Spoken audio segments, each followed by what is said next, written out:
오늘부터 야고보서 강의를 신년 들어서 시작하겠습니다. 오늘 야고보서 1장 1절 한 절만 말씀을 읽겠습니다. 같이 한 목소리로 본문 1절을 읽고 아멘으로 화답한 뒤에 자리에 앉겠습니다. 다 같이 읽겠습니다. 시작. 하나님과 주 예수 그리스도의 종 야고보는 흩어져 있는 12지파에게 문안하노라. 아멘. 자리에 앉습니다. 내 주의 은혜 강가로 찬양하고 말씀을 나누겠습니다.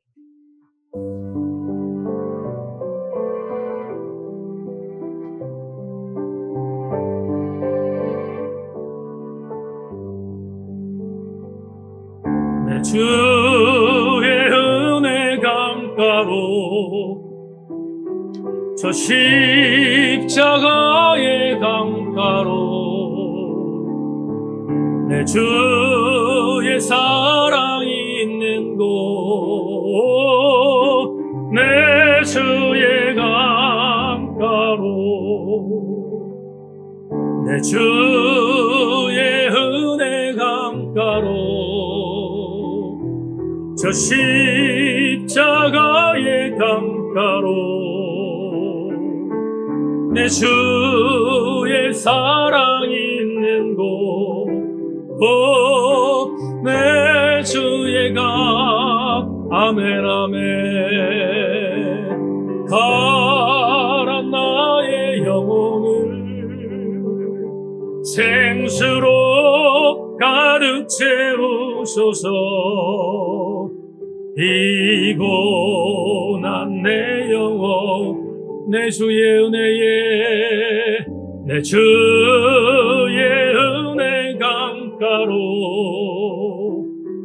저 십자가의 강가로 내 주의 사랑이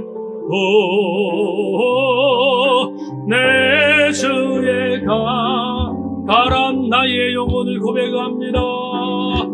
가란 나의 영혼을 생수로 가득 채우소서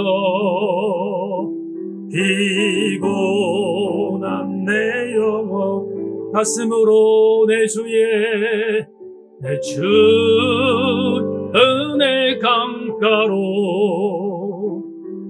저 십자가 강가로 내 주의 사랑이 있는 곳 내 주의 강가로.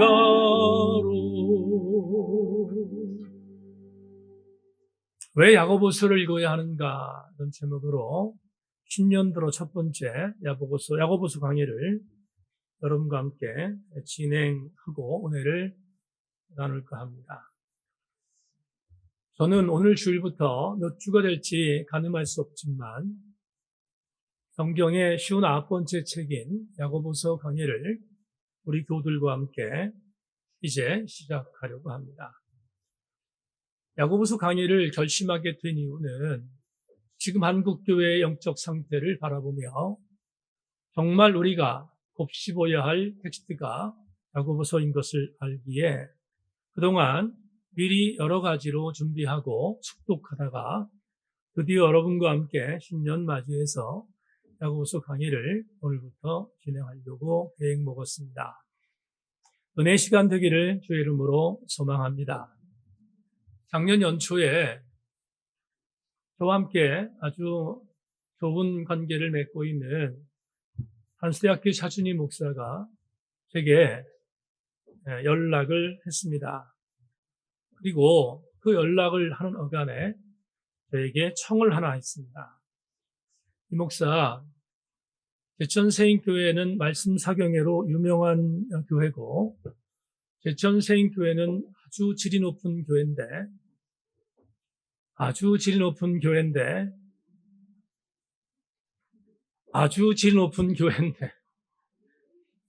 그런데 만에 하나 야고보서 강의를 생각하고 있다면 강사 한 명을 소개하겠다 이렇게 제게 이야기하면서 우리 아들 목사를 주례했던 서북교회 임채영 목사를 소개했습니다. 이유는 지난 주간에 서북교회에서 야고보서 강해를 임 목사가 시작했는데 일주일 동안 강해를 들어보니 굉장히 들을 만한 것들이 많아서 이 목사에게 추천한다. 그렇게 저에게 청을 했습니다.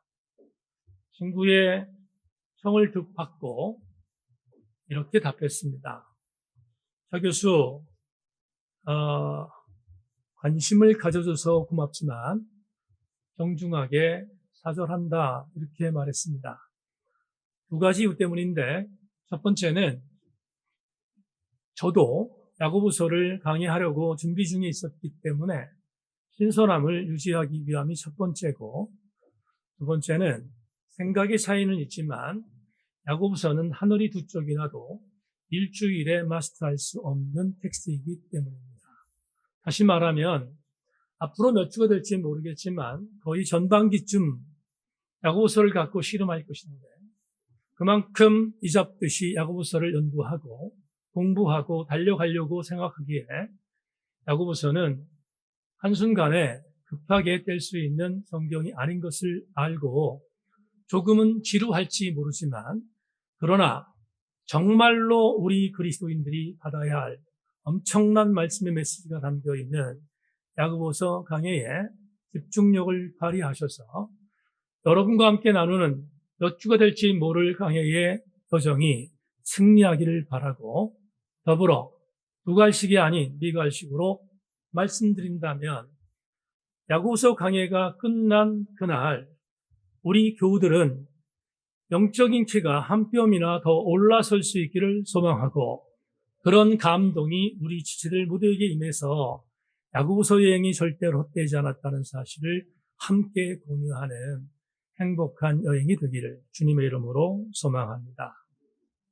우리 기독교의 교리가 있습니다. 그 교리는 신학적인 용어 자체가 낯설 수 있겠지만 이신칭이라는 교리입니다. 이신칭이라는 한자어를 우리나라 말로 푼다면 믿음으로써 구원받는다는 겁니다. 믿음으로 의롭다 하고 인침을 받아서 그것으로 인하여 구원받는다는 절대적으로 불가한, 절대로 변질돼서는 안 되는 가장 중요한 기독교적인 교리가 바로 이신칭의입니다. 사도 바울은 로마서 1장 17절에서 이 이신칭의를 우리에게 이렇게 선포했습니다. 오직 의인은 믿음으로 말미암아 살 것이다 라고 말하며 믿음 이외에 어떤 것도 구원의 조건이 될 수 없음을 분명히 선포했습니다. 그런데 오늘부터 볼 이 야고보서는 기독교의 마그나 카르타와 같은 대언장과 같은 이 변하지 않는 로마서 1장 17절을 도전한 것처럼 보이는 말씀이 수두룩하게 기록되어 있습니다. 쉽게 말하면 믿음으로 말미암아 구원받는다는 이 신칭의 교리를 반대하는 것처럼 보이는 구절들이 야고보서의 뒷천에 깔려 있습니다. 대표적으로 야고보서 2장 14절 말씀을 보면 야고보 2장 14절은 이렇게 기록되어 있습니다. 내 형제들아, 만일 믿음이 있노라 하고 행함이 없으면 무슨 유익이 있으리요? 그 믿음이 너희 자기를 구원하겠는가? 그러면 야고보의 이 구절을 액면 그대로 받아들인다면 아무리 믿음이 있다 할지라도 행함이 없으면 구원받은 것은 가짜라는 뜻입니다. 그러니까 야고보 기자는 믿음보다 행함을 더 강조한 것처럼 보이기에 우리는 대단히 헷갈릴 수밖에 없습니다. 종교개혁을 일으켰던 위대한 신학자 마틴 루터는 야고보서를 평가하기를 지푸라기 서신이다 라고 평가했습니다. 우리가 잘 아는 것처럼 중세 로마 캐톨릭의 부패와 싸우기 위하여 비텐버그 성당에서 95개의 조항을 내걸었던 마틴 루터는 그의 95개의 조항 전체가 바로 믿음으로 말미암아 구원받지 교황의 무오설, 교황의 행함에 대한 부분으로 구원받지 못한다는 것을 분명히 선포한 성명이었습니다. 그런데 야고보서라는 59번째의 성경에 행함으로 말미암아 구원받는 것이 진짜고 말하는 이 서신을 여러분 곱게 여길 리 만무였습니다. 그래서 마틴 루터는 쓰레기 같은 복음 혹은 지푸라기 같은 복음이 야고보서라고 평가절하했습니다. 그러나 전제합니다. 야고보서를 시작하며 믿음으로 말미암아 구원받는다는 교리 100% 아멘입니다. 여러분도 아멘하기를 축원합니다. 그러나 100% 아멘하는 것이지만 야고보서에서 말하고 있는 행함으로 말미암아 구원받는다는 이 사실이 로마서 1장 17절에 기록되어 있는 믿음으로 말미암아 구원받는다는 이 명제와 대척점에 있는가? 야고보서를 통하여 치열하게 공부할 것입니다. 미리 어떤 사실을 놓고 이것이 정답이라고 확신해서 두는 것들을 잠시 유보하고 야고보서를 통하여 우리에게 주시는 하나님 말씀이 과연 어떤 의미가 있는지를 공부한 뒤에 믿음이 먼저인가 행함이 먼저인가는 우리가 그때 가서 다시 한번 평가해도 늦지 않을 것을 생각하고 여백을 열어놓고 야고보서의 여행이 있어지면 좋겠다 하는 의미를 여러분들에게 말씀드립니다. 제가 자주 보는 현대성서 주석이라는 책에서 야고보서를 평가한 한 주석을 여러분에게 소개하기를 원하는데 이렇게 페인 퍼킨슨 박사는 말합니다. 19세기 말 독일의 주석학자 요한 고트프리드 헤르더는 지푸라기 안에서도 탈곡하지 않은 복식알의 영양물이 발견될 수 있다고 말했다. 엄청난 성찰입니다. 분명히 지푸라기 서신이라고 마틴 루터가 폄훼했지만 페인 퍼킨슨은 이렇게 말한 것입니다. 그 지푸라기 나달에서 아직은 우리가 찾아내지 못했던 영양물이 있는 나달들, 곡식들을 걷어낼 수 있다는 사실에 대해서도 도외시하지 말라는 것입니다. 결국 야고보서는 야고보서 나름대로 우리에게 주는 은혜가 있다는 사실을 인정한 것입니다. 그러니까 우리의 외원을 확장하고 우리의 지식의 폭을 넓혀서 야고보서를 접근해야겠다 하는 말씀을 여러분에게 드립니다. 이제 오늘 본문 1절 프롤로그를 여러분과 함께 나누기를 원합니다. 오늘 본문 1절은 야고보서를 이해하는 대전제이지만 아주 중요한 시작이기에 집중력을 발휘해 주길 바랍니다. 1부 예배 때도 말씀드렸지만 오늘은 조금 딱딱하고 어렵습니다.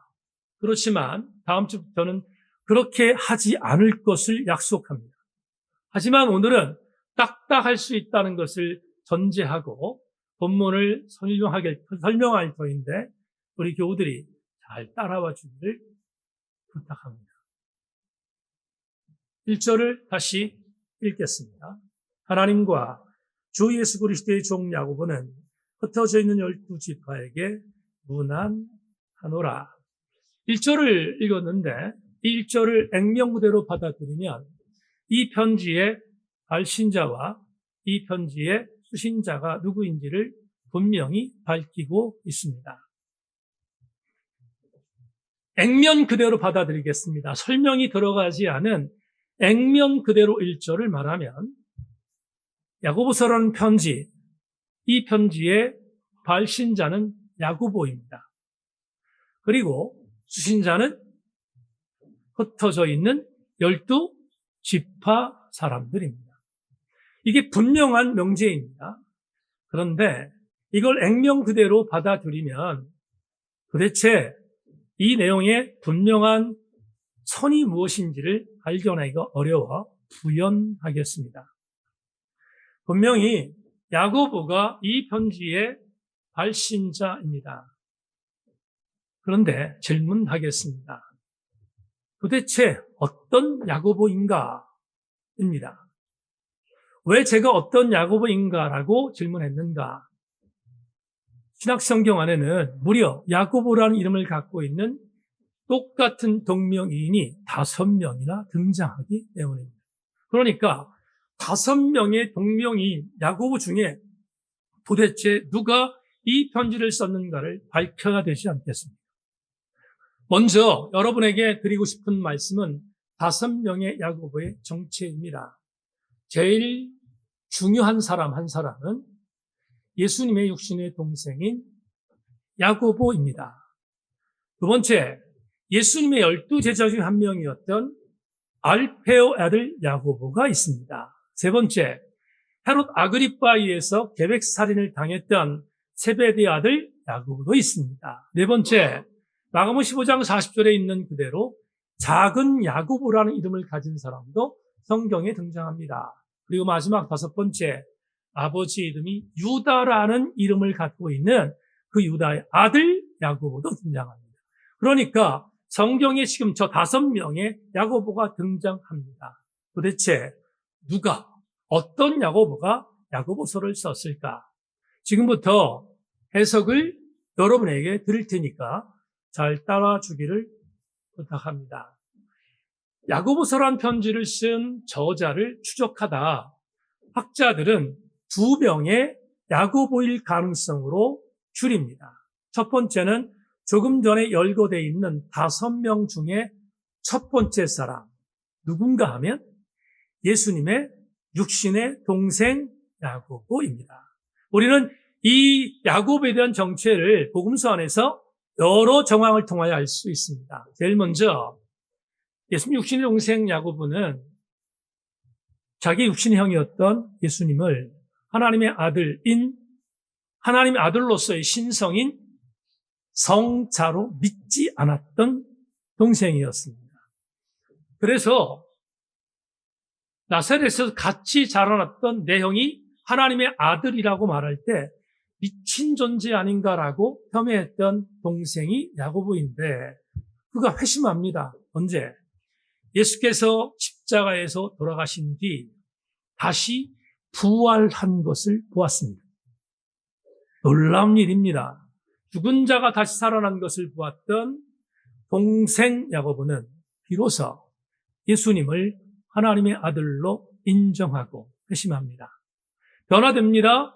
그런 뒤에 변화된 동생 야고보는 주 1세기 중반 예루살렘 교회를 비롯하여 이방 공동체였던 안디옥 공동체까지 포함하여 이방과 유대 공동체 전체의 교회를 아우르고 총 책임지는 예루살렘 교회 초대 감독으로 성장합니다.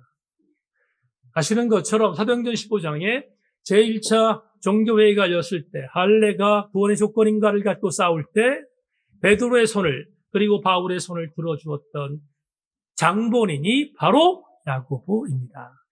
이 야고보가 바로 야고보서의 저자일 가능성을 학자들이 제시합니다. 이유는 간단합니다. 야고보서 안에 예수 그리스도에 대한 아주 분명한 정체성과 그의 삶에 대한 교훈들이 고스란히 녹아있기에 이것은 같이 자라났던 동생 이외에는 다른 사람이 쓸 수 없다고 확신한 결과 많은 학자들은 동생 야고보가 이 야고보서를 썼을 것이다라고 해석합니다. 하나의 여백으로 남겨두시기를 바랍니다. 그런데 현대 들어서 또 다른 학설이 하나 나왔습니다. 그 학설은 아니야. 예수님의 육신의 동생 야고보는 이 편지를 쓸 수 없었어라고 주장하는 이론이 나왔습니다. 이유는 간단합니다. 여러분, 저처럼 신학을 공부한 사람은 헬라어를 공부하는데 헬라어를 공부하다 헬라어의 문체를 보면 그 문체가 이게 투박한 건지 아니면 이게 화려한 건지를 볼 수 있습니다. 가령 마가복음과 같은 복음서는 대단히 헬라어적인 문체가 투박합니다.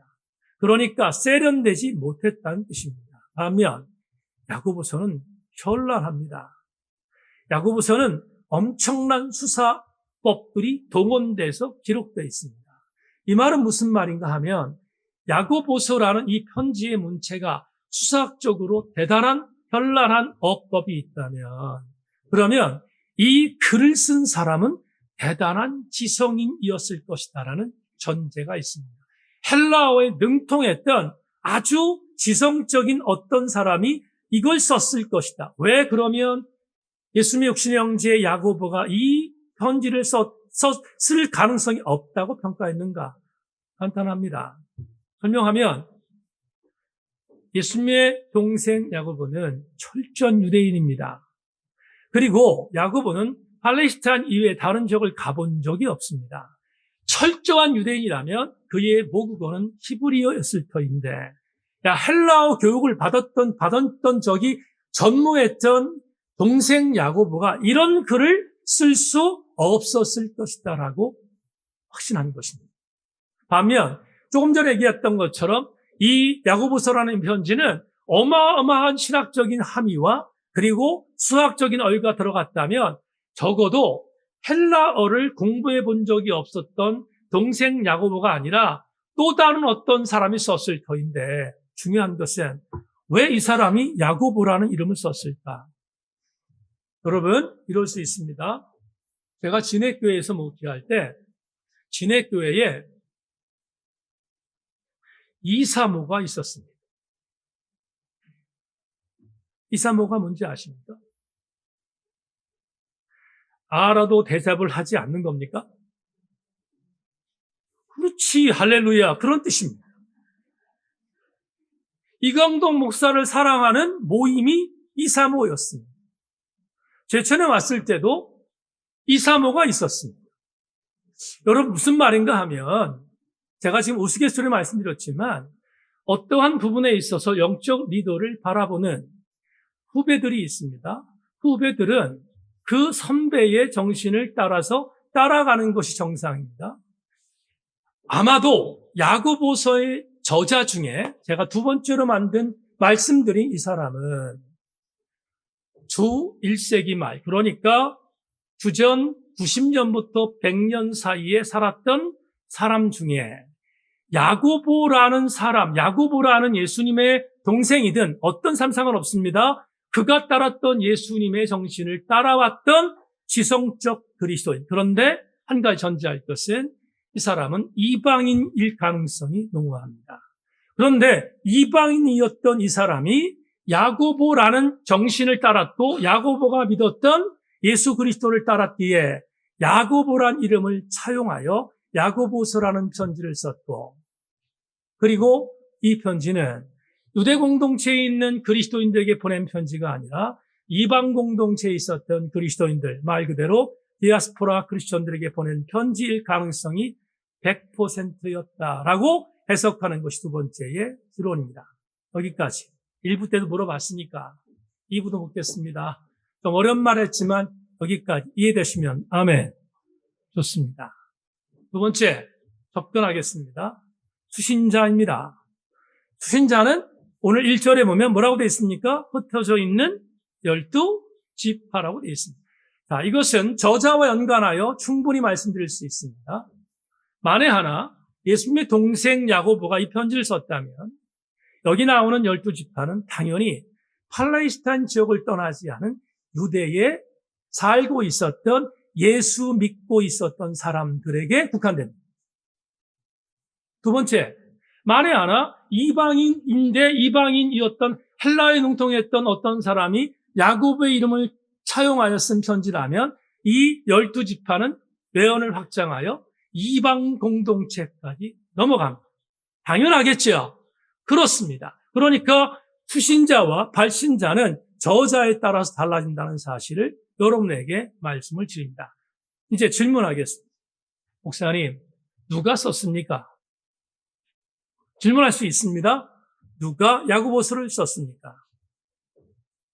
답합니다. 모르겠습니다. 자, 이렇게 말씀드립니다. 여러분, 야고보서 강의를 우리가 함께 나누면서 선택은 우리가 택하면 됩니다. 어떤 것이 됐든, 왜 그런가 하면 어떤 것이 됐든 간에 야고보서가 우리에게 주는 교훈에서는 전혀 틀리지 않기 때문입니다.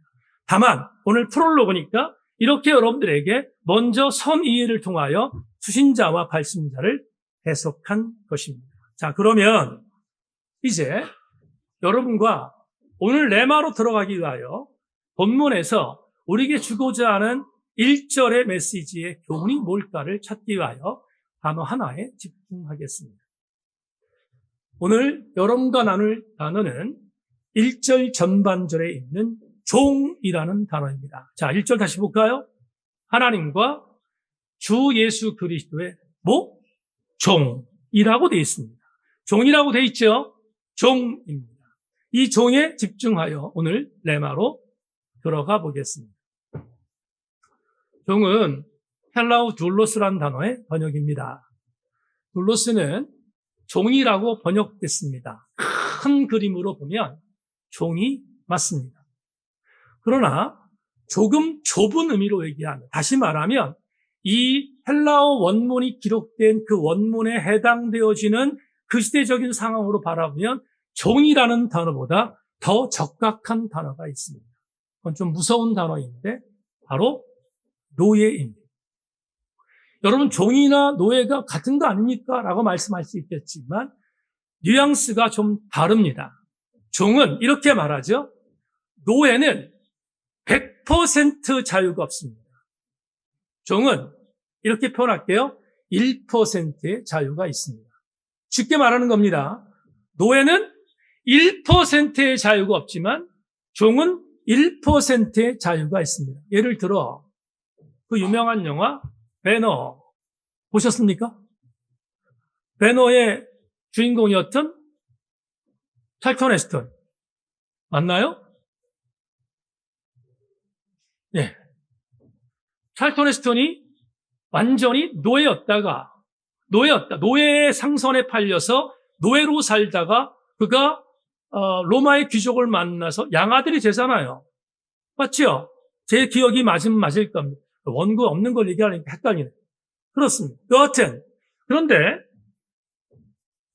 이 배너에 나오는 이 주인공이 절대적인 차원에서 바라보면 노예였습니다. 정말 노예였습니다. 팔렸으니까 노예였는데, 그런데 중간 그가 종의 신분으로 약간 변화되는 것이 있습니다. 이게 무슨 말씀 드리려고 하냐면 노예와 종의 차이는 거의 엇비슷한 것 같지만 약간의 차이점이 있다. 로마 시대는 그랬습니다. 그 차이점이 있다는 걸 말씀을 드립니다. 왜 오늘 이 말씀을 드리는가? 이유가 있는데요.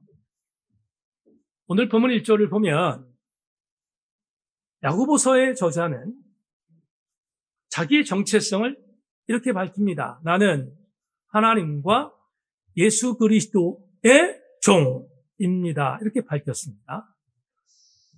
그렇다면 종이라는 단어에 우리가 붙임을 갖고 조금 더 접근해 보기를 원하는데, 종이라는 단어로 성경이 번역되어 있는데, 제가 여러분에게 아주 10년 전쯤에 읽었던 책 하나를 소개하는데, 미국의 캘리포니아 지역에 있는 그레이스 커뮤니티라는 교회를 담임했던 존 맥아더라는 목사님이 있습니다. 은퇴하셨는데 굉장히 복음주의적인 목회자 중에 한 명입니다.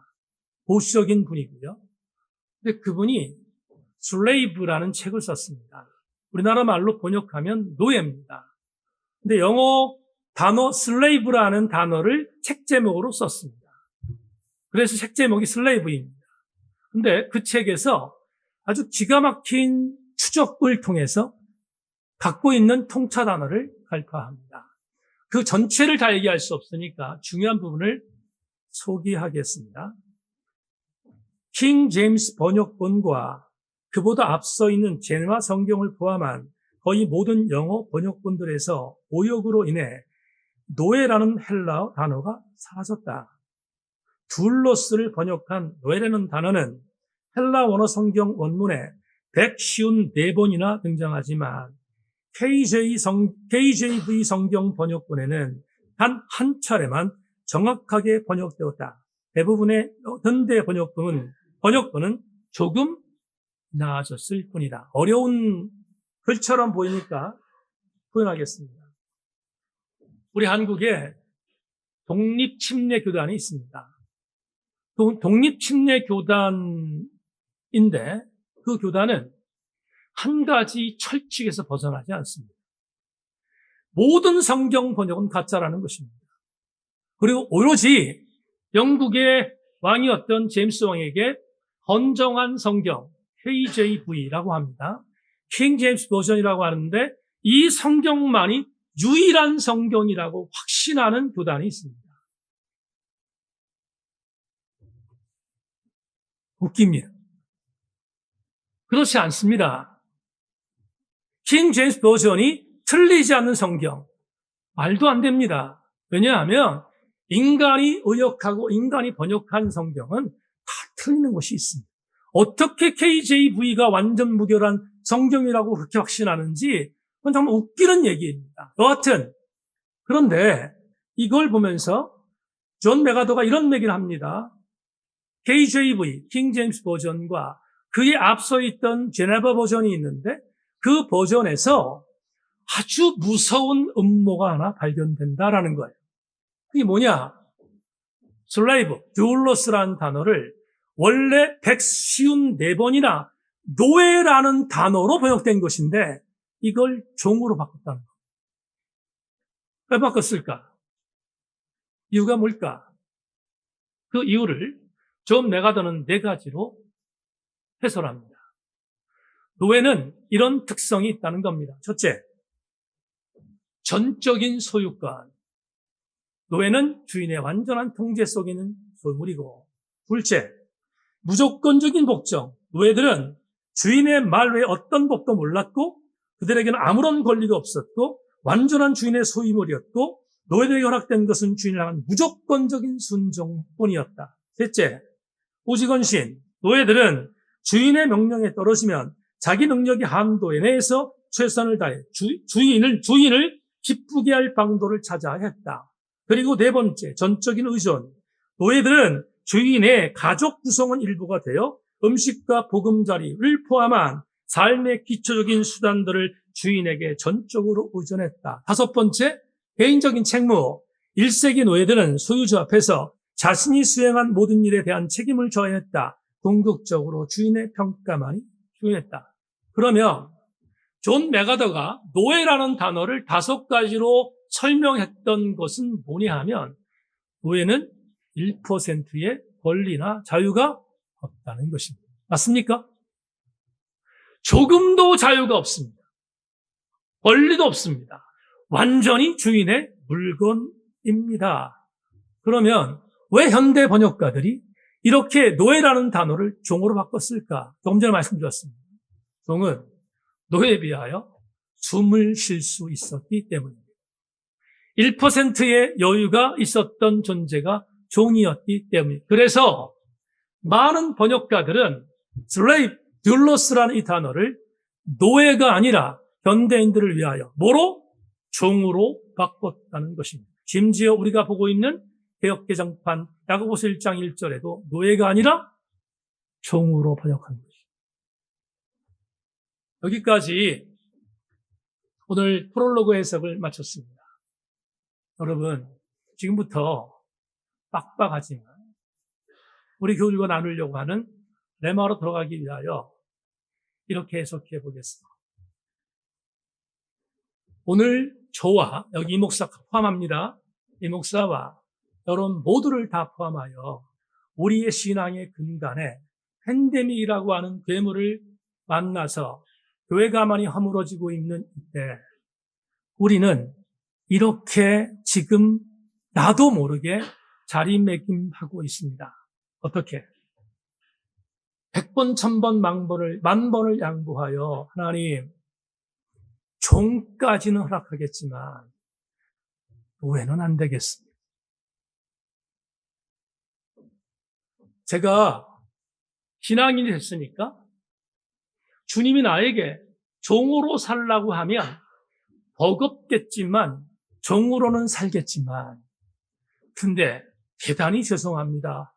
하나님 노예는 안 되겠습니다. 제 블로그에 대문에 들어가면 저는 블로그 시작한 지가 수십 년이 됐는데 제 블로그의 대문에 주님의 노예라고 쓰여 있습니다.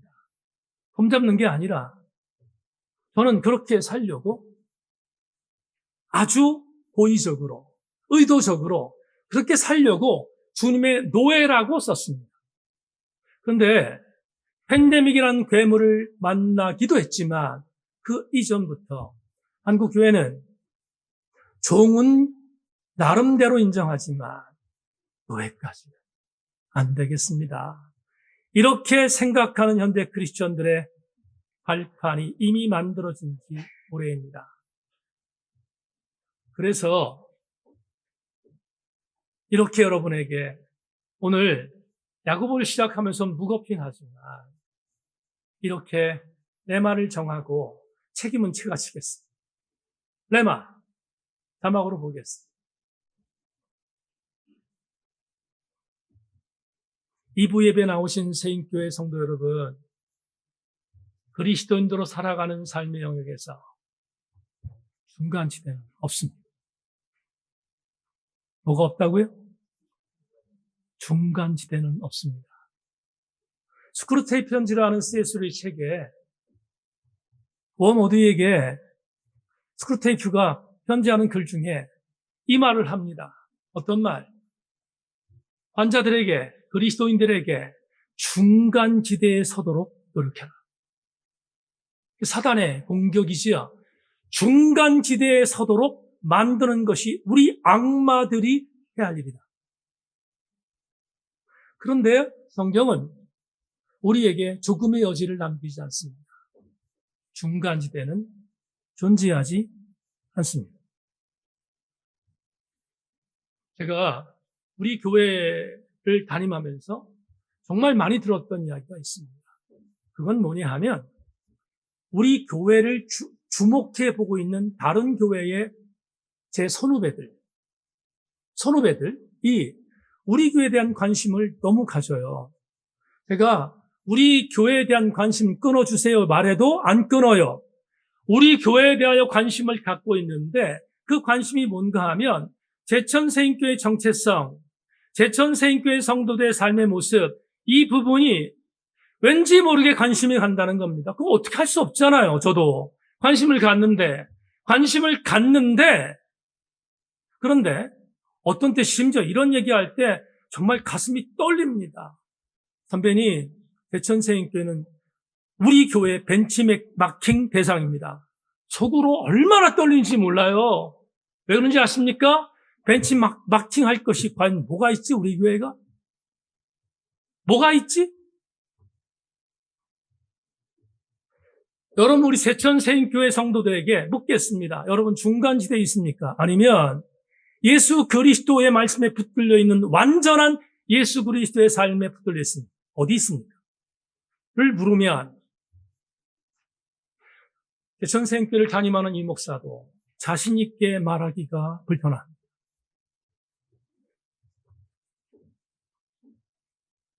제가 기내교회 있을 때, 기내교회 사역할 때 대천중앙교회의 젊은 목사로 사역했을 때 이런 일이 있습니다. 어떻게 하다가 주의를 빠졌습니다. 이런저런 일 때문에 주의를 빠졌습니다. 그때 표현으로 말하면 주의를 범한 것입니다. 요즘에 주의를 범했다고 얘기하면 되게 기분 나쁘거든요. 근데 주의를 어떻게 하다 범했습니다. 그러면 그 다음 주에 그 범한 성도가 나오면 그들이 목표가 있었대요. 어떤 목표? 오늘은 절대로 담임 목사에게 걸리지 말자. 이게 목표였다는 거예요. 절대로 걸리지 말자. 그래서 막 숨어 다녔던 기억이 있습니다. 그러다 걸리면, 안 걸릴 수 없잖아요. 걸리면 목사님 죽을 죄를 졌습니다. 율법적으로 얘기하는 것이 아니라.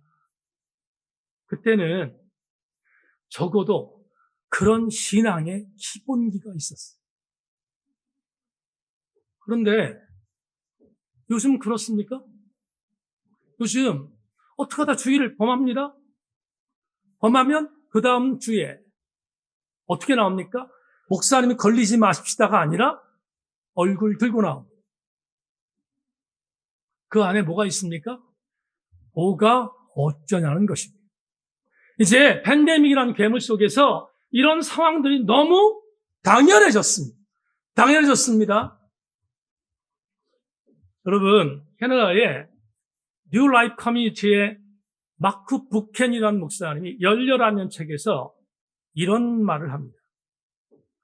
우리에게 필요한 것은 공급해 주지만 주제넘게 나서지 않는 하나님, 우리를 지켜주지만 요구하지 않는 하나님, 판단하지 않는 하나님, 간섭하지 않는 하나님, 우리와 일정한 거리를 유지하지만 귀찮게 다그치지 하나님, 그런 하나님을 원하고 있다. 언제? 오늘. 우리 모두가 그런 하나님을 원하고 있는 것은 아닙니까? 마크 부켄의 이 폭발적인 선언이 오늘 우리에게 어떻게 다가오지? 그래, 속마음을 들켰네? 그러면 가능성이 있습니다. 그런데 이 말 자체에 대한 갈파에 대해서 거부하면 무슨 희망이 있겠습니까? 그래서 부켄이 말합니다. 우리 하나님은 안전한 하나님이 아니라 안전하지 않은 하나님이라고 갈파하잖아요. 저는 100% 동의합니다. 이렇게 한번 다잡이하십시오. 목사님, 시대에 뒤떨어진 얘기하지 마세요. 요즘에 주일성수 얘기하는 목사가 세상에 어디 있습니까? 저도 알아요. 알지만 그러나 한번 다잡이하십시오. 어떻게? 세인교회 교우 여러분, 저는 우리 교회 성도들이 영적인 차원에서 중간 지대에 서려고 노력하는 성도가 아니라 우리 교회 성도들은 중간 지대에 있다 할지라도 하나님의 자리로 갈아탈 수 있는 신앙의 성숙함이 야고보서 강해를 진행하는 동안 삶으로 이어지기를 소망합니다. 한마디 더 하고 설교 맺겠습니다.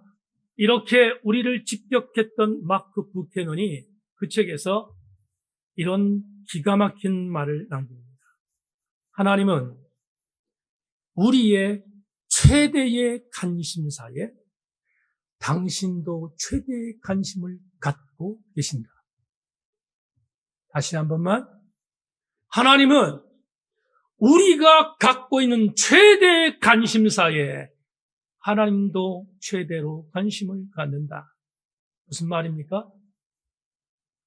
말하기는 저와 여러분들의 최대의 관심사가 세속적 가치가 아니라 하나님이기를 소망하고, 그래야 우리의 관심이 하나님께 붙들리면 하나님도 우리를 지원하지 않겠습니까?